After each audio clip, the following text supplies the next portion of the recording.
नमस्कार, मैं हूँ ऋचा। धार्मिक संगीत यूट्यूब चैनल पर आप सभी का बहुत बहुत स्वागत है। नरक चतुर्दशी की ढेर सारी शुभकामना आप सभी को। हमारा आज का वीडियो नरक चतुर्दशी के ऊपर आधारित है, जिसमें हम आपको नरक चतुर्दशी की कथा बताएंगे। और विशेषकर इस दिन स्नान का अपना अलग महत्व होता है, क्योंकि इस दिन स्नान करने की विधि या तरीका सबसे अलग ही होता है। और भी आगे वीडियो में हम आपको बताएंगे कि इस दिन क्या करना चाहिए। तो यह जानकारी पाने के लिए अंत तक हमारे साथ बने रहें।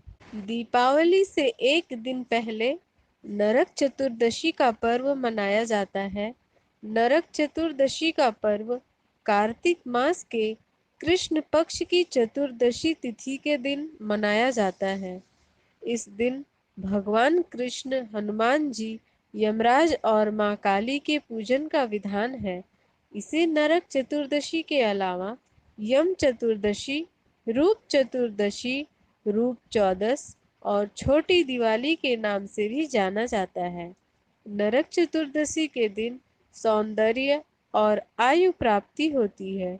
इस दिन यमराज की पूजा की जाती है। पौराणिक कथाओं के मुताबिक आज के दिन भगवान कृष्ण की उपासना भी की जाती है, क्योंकि इसी दिन उन्होंने नरकासुर का वध किया था। इस साल नरक चतुर्दशी 3 नवंबर को मनाई जाएगी। आइए जानते हैं इस पर्व से जुड़ी पौराणिक कथा के बारे में। नरक चतुर्दशी की कथा। पौराणिक कथाओं के अनुसार इस दिन भगवान श्री कृष्ण ने नरकासुर नामक राक्षस का वध किया था। कहा जाता है कि नरकासुर ने 16,000 कन्याओं को बंधक बना लिया था। नरकासुर के अत्याचारों से परेशान होकर देवताओं ने भगवान श्री कृष्ण से मदद मांगी। भगवान श्री कृष्ण ने नरकासुर का वध करके उसके आतंक से मुक्ति दिलाई।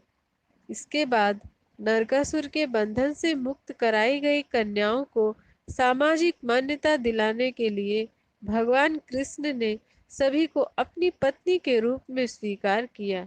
नरकासुर का वध और 16,000 कन्याओं के बंधन मुक्त होने की खुशी में दूसरे दिन यानी कार्तिक मास की अमावस्या को लोगों ने अपने घरों में दिए जलाए और तभी से नरक चतुर्दशी और छोटी दिवाली का त्योहार मनाया जाने लगा।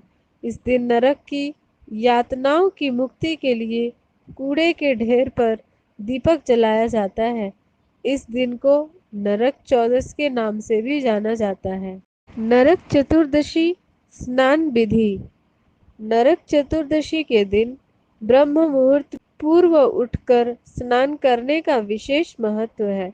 माना जाता है कि इस दिन ऐसा करने से रूप में निखार आ जाता है। इस दिन स्नान के लिए एक तांबे के लोटे में जल भरकर कार्तिक अहोई अष्टमी के दिन रखा जाता है और फिर लोटे के जल को स्नान के जल में मिलाकर स्नान किया जाता है। कहते हैं कि ऐसा करने से नरक के भय से मुक्ति मिलती है। नरक चतुर्दशी के दिन स्नान से पूर्व तिल के तेल से शरीर की मालिश करने के बाद औषधीय पौधा अपामार्ग अर्थात चिरचिरा को सिर के ऊपर से चारों ओर 3 बार घुमाने का भी प्रचलन है। इस दिन स्नान के बाद दक्षिण दिशा की ओर हाथ जोड़कर यमराज से प्रार्थना करने का भी विधान है। माना जाता है कि ऐसा करने से पूरे साल में किए गए पापों का नाश होता है। नरक चतुर्दशी पर क्या करें? नरक चतुर्दशी के दिन घर के मुख्य द्वार से बाहर की ओर यमराज के लिए तेल का दिया लगाया जाता है। नरक चतुर्दशी को शाम के समय सभी देवताओं की पूजा के बाद घर की चौखट के दोनों ओर तेल के दीपक जलाकर रखना शुभ माना जाता है। कहते हैं कि ऐसा करने से माँ लक्ष्मी जी का घर में वास होता है। माना जाता है कि सौंदर्य की प्राप्ति के लिए नरक चतुर्दशी के दिन भगवान श्री कृष्ण की पूजा करनी चाहिए। इसके अलावा नरक चतुर्दशी पर घर से बेकार के सामान फेंक देना चाहिए। माना जाता है कि इससे दरिद्रता का नाश हो जाता है। नरक चतुर्दशी की पूजा विधि। अर्धरात्रि के समय नरक चतुर्दशी के दिन यमराज, श्री कृष्ण, काली माता, भगवान शिव, रामदूत, हनुमान और भगवान वामन की पूजा करने का विधान है। इस दिन घर के ईशान कोण में ही पूजा करनी चाहिए। वहीं पूजा के दौरान अपना मुंह ईशान कोण पूर्व या उत्तर की ओर रखना चाहिए। इस पूजन के दौरान पंचदेव की स्थापना अवश्य करें। पंचदेवों में श्री गणेश भगवान विष्णु, देवी माँ दुर्गा, भगवान शिव और सूर्य देव आते हैं। देवों की इस दिन षोडशोपचार पूजा करनी चाहिए, यानी इनकी 16 क्रियाओं से पूजा करना उचित माना जाता है।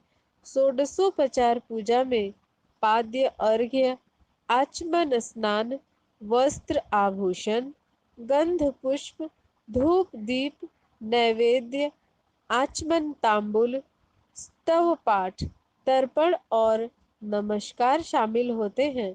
वहीं सांगता सिद्धि के लिए पूजन के अंत में दक्षिणा भी चढ़ाना चाहिए। इसके पश्चात सभी देवों के सामने धूप दीप जलाएं। इसके पश्चात उनके मस्तक पर हल्दी, कुमकुम, चंदन और चावल लगाएं और फिर उन्हें हार और फूल पहनाएं।